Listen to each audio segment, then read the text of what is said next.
Olá, turma, tudo bem? Bora lá para nossa leitura, né? Mais um dia com o Senhor, com a palavra, e a gente vai seguir aqui.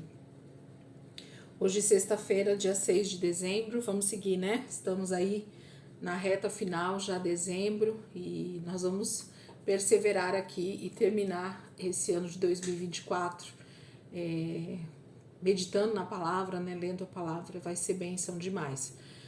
Atos e Romanos hoje, tá? Então, Atos capítulo 20, a gente vai ler os primeiros versículos e em seguida a gente começa então a carta que Paulo escreve aos irmãos que estão em Roma, né? Paulo agora vai escrever para irmãos que ele nem ao menos vai conhecer, ele vai só escrever realmente direcionando esses irmãos no Evangelho. Atos, capítulo 20, versículo 1, 2 e 3. Deixa eu só confirmar se é isso mesmo. Eu acho que depois que... Isso mesmo. Só os 3 primeiros versículos do capítulo 20. Diz assim, ó.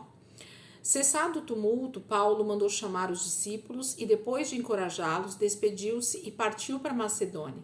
Viajou para aquela região, encorajando os irmãos com muitas palavras e por fim chegou à Grécia, onde ficou 3 meses. Quando estava a ponto de embarcar para a Síria, os judeus fizeram uma conspiração contra ele. Por isso decidiu voltar pela Macedônia. Então, esses 3 versículos falam desses problemas que Paulo ia encontrando, né? Ao longo da sua jornada, Paulo foi encontrando vários tipos de perigos, perseguições, né? A gente viu ele escrevendo isso para a igreja de Corinto, né? De como isso tinha sido já uma fase que já estava sendo difícil na vida de Paulo, mas ele, sabendo que era o chamado e o propósito do Senhor na vida dele, então ele persevera, né? Ele vai continuar mesmo diante de tantos problemas que vão aparecendo no meio do caminho. E o que ele precisa fazer, ele faz, que é falar desse Cristo, né? Que é falar do Evangelho. Vamos lá para o livro de Romanos, para a carta, né, de Romanos. A gente vai ler os 3 primeiros capítulos, capítulo 1, 2 e 3. Romanos diz assim: Paulo, servo de Cristo Jesus, chamado para ser apóstolo, separado para o Evangelho de Deus, o qual foi prometido por ele de antemão por meio dos seus profetas nas Escrituras Sagradas, acerca de seu filho, que como homem era descendente de Davi e que mediante o Espírito de santidade foi declarado Filho de Deus com poder, pela sua ressurreição dentre os mortos, Jesus Cristo, nosso Senhor. Por meio dele e por causa do seu nome, recebemos graça e apostolado para chamar dentre todas as nações um povo para a obediência que vem pela fé. E vocês também estão entre os chamados para pertencerem a Jesus Cristo. A todos os que em Roma são amados de Deus e chamados para serem santos. A vocês, graça e paz da parte de Deus, nosso Pai, e do Senhor Jesus Cristo. Antes de tudo, sou grato ao meu Deus, mediante Jesus Cristo, por todos vocês, porque em todo o mundo está sendo anunciada a fé que vocês têm.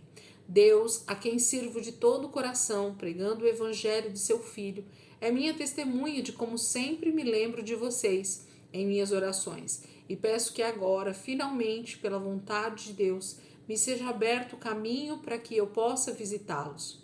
Anseio vê-los a fim de compartilhar com vocês algum dom espiritual para fortalecê-los, isto é, para que eu e você sejamos mutuamente encorajados pela fé. Quero que vocês saibam, irmãos, que muitas vezes planejei visitá-los, mas fui impedido até agora. Meu propósito é colher algum fruto entre vocês, assim como tenho colhido entre os demais gentios. Sou devedor tanto a gregos como a bárbaros, tanto a sábios como a ignorantes. Por isso estou disposto a pregar o evangelho também a vocês que estão em Roma. Não me envergonho do evangelho, porque é o poder de Deus para a salvação de todo aquele que crê. Primeiro do judeu, depois do grego. Porque no evangelho é revelada a justiça de Deus, uma justiça que do princípio ao fim é pela fé, como está escrito: o justo viverá pela fé. Portanto, a ira de Deus é revelada dos céus contra toda a impiedade e injustiça dos homens, que suprimem a verdade pela injustiça. Pois o que de Deus se pode conhecer é manifesto entre eles, porque Deus lhe manifestou. Pois desde a criação do mundo, os atributos invisíveis de Deus, Seu eterno poder e sua natureza divina têm sido vistos claramente, sendo compreendido por meio das coisas criadas, de forma que tais homens são indesculpáveis, porque tendo conhecido a Deus, não o glorificaram como Deus, nem lhe renderam graças, mas os seus pensamentos tornaram-se fúteis e o coração insensato deles obscureceu-se. Dizendo-se sábios, tornaram-se loucos e trocaram a glória do Deus imortal por imagens feitas segundo a semelhança do homem mortal, bem como de pássaros, quadrúpedes e répteis. Por isso Deus os entregou à impureza sexual segundo os desejos pecaminosos do seu coração, para a degradação do seu corpo entre si. Trocaram a verdade de Deus pela mentira e adoraram e serviram as coisas e seres criados em lugar do Criador, que é bendito para sempre. Amém. Por causa disso, Deus os entregou às paixões vergonhosas, até suas mulheres trocaram suas relações sexuais naturais por outras, contrárias à natureza. Da mesma forma, os homens também abandonaram as relações naturais com as mulheres e se inflamaram de paixão uns pelos outros. Começaram a cometer atos indecentes, homens com homens, e receberam em si mesmos o castigo merecido pela sua perversão. Além do mais, visto que desprezaram o conhecimento de Deus, ele os entregou a uma disposição mental reprovável para praticarem o que não deviam. Tornaram-se cheios de toda sorte de injustiça, maldade, ganância e depravação. Estão cheios de inveja, homicídio, rivalidades, engano e malícia. São bisbilhoteiros, caluniadores, inimigos de Deus, insolentes, arrogantes e presunçosos. Inventam maneiras de praticar o mal, desobedecem a seus pais, são insensatos, desleais, sem amor pela família, implacáveis. Embora conheçam o justo decreto de Deus, de que as pessoas que praticam tais coisas merecem a morte, não somente continuam a praticá-las, mas também aprovam aqueles que as praticam. Capítulo 1 já começa, com Paulo saudando os irmãos, mas já colocando ênfase em como a igreja ao redor do Império Romano e talvez principalmente em Roma, ela estava totalmente desvirtuada dos princípios que Deus realmente busca da sua igreja, mas principalmente de como a sociedade, como a humanidade realmente caminhava para uma total depravação, uma imoralidade sexual sem fim. E isso estava de alguma maneira também chegando no meio do corpo de Cristo, com às vezes essa naturalidade das coisas, achando tudo normal. Imagine se Paulo estivesse nos nossos dias, vendo as igrejas pregando que o amor é o principal, só amor já é suficiente, o amor de Deus é tão grande que ele perdoa qualquer tipo de pecado. E sim, ele é realmente esse amor e ele perdoa pecados, mas nós precisamos realmente nos afastar, nos arrepender e abandonar o pecado. Então a igreja já passava por isso há 2000 anos atrás e ela continua caminhando para a perdição. Capítulo 2. Portanto, você que julga os outros é indesculpável, pois está condenando você mesmo naquilo em que julga, visto que você que julga pratica as mesmas coisas. Sabemos que o juízo de Deus contra os que praticam tais coisas é conforme a verdade. Assim, quando você, um simples homem, os julga, mas pratica as mesmas coisas, pensa escapará do juízo de Deus? Ou será que você despreza as riquezas da sua bondade, tolerância e paciência, não reconhecendo que a bondade de Deus o leva ao arrependimento? Contudo, por causa da sua teimosia e do seu coração obstinado, você está acumulando ira contra você mesmo para o dia da ira de Deus, quando se revelará o justo julgamento. Deus retribuirá a cada um conforme o seu procedimento. Ele dará vida eterna aos que, persistindo em fazer o bem, buscam glória, honra e imortalidade. Mas haverá ira e indignação para os que são egoístas, que rejeitam a verdade e seguem a injustiça. Haverá tribulação e angústia para todo ser humano que pratica o mal, primeiro para o judeu e depois para o grego. Mas glória, honra e paz para todo o que pratica o bem, primeiro para o judeu e depois para o grego. Pois em Deus não há parcialidade. todo aquele que pecar sem a lei também perecerá. E todo aquele que pecar sob a lei, pela lei será julgado.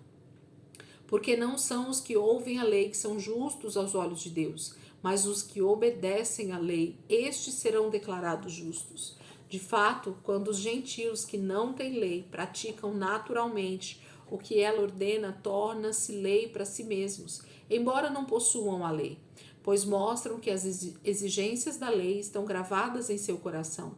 Disso dão testemunho também a sua consciência e os pensamentos deles, ora acusando-os, ora defendendo-os.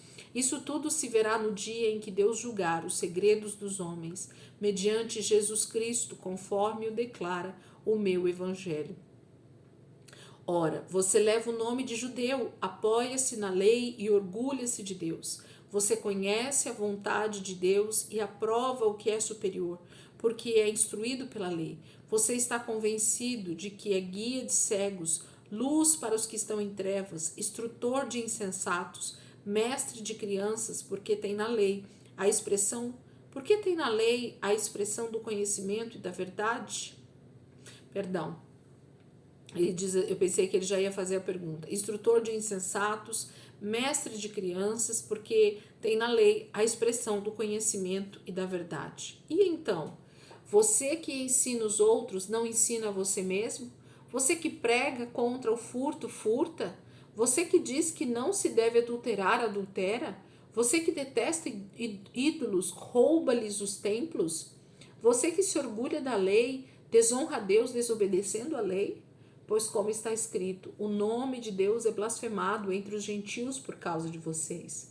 A circuncisão tem valor se você obedece à lei, mas se você desobedece à lei, a circuncisão já se tornou incircuncisão. Se aqueles que não são circuncidados obedecem aos preceitos da lei, não serão eles considerados circuncidados?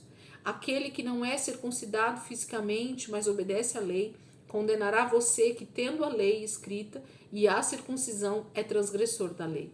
Não é judeu quem o é apenas exteriormente, nem é circuncisão a que é meramente exterior e física. Não, judeu é quem o é interiormente e circuncisão é a operada no coração, pelo Espírito e não pela lei escrita. Para estes o louvor não provém dos homens, mas de Deus. Capítulo 2, Paulo vai começar a falar um pouco sobre essa justiça de Deus que vem tanto para judeu quanto para grego. Ele fala que em Deus não há parcialidade, né? E isso é muito bom. Deus vai começar sim o seu juízo pela casa, né? Pelos filhos, que fala dos judeus, mas ele vai chegar com a mesma justiça tanto para judeus quanto para gregos. Capítulo 3. Que vantagem há então em ser judeu, ou que utilidade há na circuncisão? Muita, em todos os sentidos, principalmente porque aos judeus foram confiadas as palavras de Deus. Que importa se alguns deles foram infiéis? A sua infidelidade anulará a fidelidade de Deus? De maneira nenhuma. Seja Deus verdadeiro e todo homem mentiroso, como está escrito, para que seja justificado nas tuas palavras e prevaleças quando fores julgado. Mas se a nossa injustiça ressalta de maneira ainda mais clara a justiça de Deus, que diremos? Que Deus é injusto por aplicar a sua ira? Estou usando um argumento humano. Claro que não. Se fosse assim, como Deus iria julgar o mundo? Alguém pode alegar ainda, se a minha mentira ressalta a veracidade de Deus, aumentando assim a sua glória, por que sou condenado como pecador? Por que não dizer, como alguns caluniosamente afirmam que dizemos, façamos o mal para que nos venha o bem? A condenação dos tais é merecida. Que concluiremos então? Estamos em posição de vantagem? Não. Já demonstramos que tanto judeus quanto gentios estão debaixo do pecado, como está escrito. Não há nenhum justo, nenhum sequer. Não há ninguém que entenda, ninguém que busque a Deus. Todos se desviaram, tornaram-se juntamente inúteis. Não há ninguém que faça o bem, não há nenhum sequer. Sua garganta é um túmulo aberto, com a língua enganam. Veneno de víbora está em seus lábios. Sua boca está cheia de maldição e amargura. Seus pés são ágeis para derramar sangue. Ruína e desgraça marcam os seus caminhos e não conhecem o caminho da paz. Aos seus olhos é inútil temer a Deus. Sabemos que tudo o que a lei diz, o diz àqueles que estão debaixo dela, para que toda a boca se cale e o mundo todo esteja sob o juízo de Deus. Portanto, ninguém será declarado justo diante dele baseando-se na obediência à lei, pois é mediante a lei que nos tornamos plenamente conscientes do pecado. Mas agora se manifestou uma justiça que provém de Deus, independente da lei, da qual testemunham a lei e os profetas, justiça de Deus mediante a fé em Jesus Cristo, para todos os que creem. Não há distinção, pois todos pecaram e estão destituídos da glória de Deus, sendo justificados gratuitamente por sua graça, por meio da redenção que há em Cristo Jesus. Deus o ofereceu como sacrifício para a propiciação, mediante a fé, pelo seu sangue, demonstrando a sua justiça. Em sua tolerância havia deixado impunes os pecados anteriormente cometidos, mas no presente demonstrou a sua justiça, a fim de ser justo e justificador daquele que tem fé em Jesus. Onde está então o motivo de vanglória? É excluído. Baseado em que princípio? Na obediência à lei? Não, mas no princípio da fé. Pois sustentamos que o homem é justificado pela fé, independente da obediência à lei. Deus é Deus apenas dos judeus? Ele não é também o Deus dos gentios? Sim, dos gentios também, visto que existe um só Deus, que pela fé justificará os circuncisos e os incircuncisos. Anulamos então a lei pela fé? De maneira nenhuma. Ao contrário, confirmamos a lei.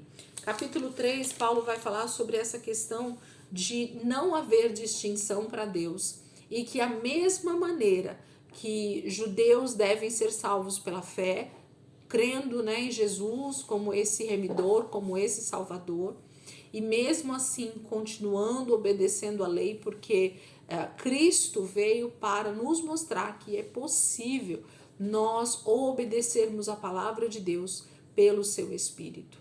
Então, a mesma justificação que vem pela fé para o judeu é a mesma justificação que vem pela fé para o gentio.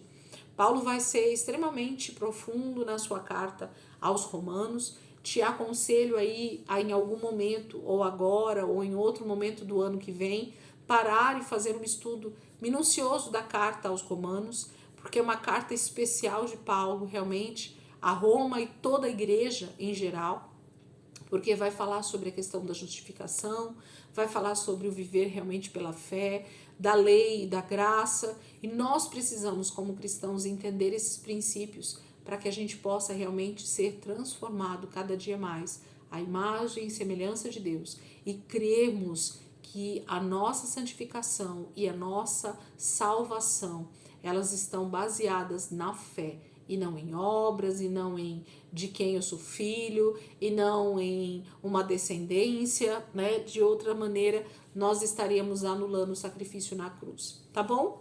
Gente, então começamos aí o livro, a carta, aos Romanos. Amanhã, sábado, a gente continua aqui, domingo também.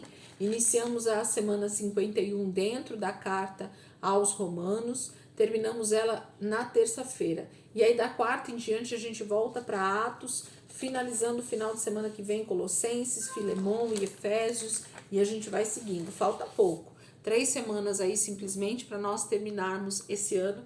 E a gente tem coisas muito boas ainda para lermos na palavra de Deus durante essas próximas 3 semanas, tá bom? Deus abençoe, ótimo dia aí para vocês. E amanhã, se Deus quiser, a gente está aqui de volta para continuar a nossa leitura em nome de Jesus. Deus abençoe.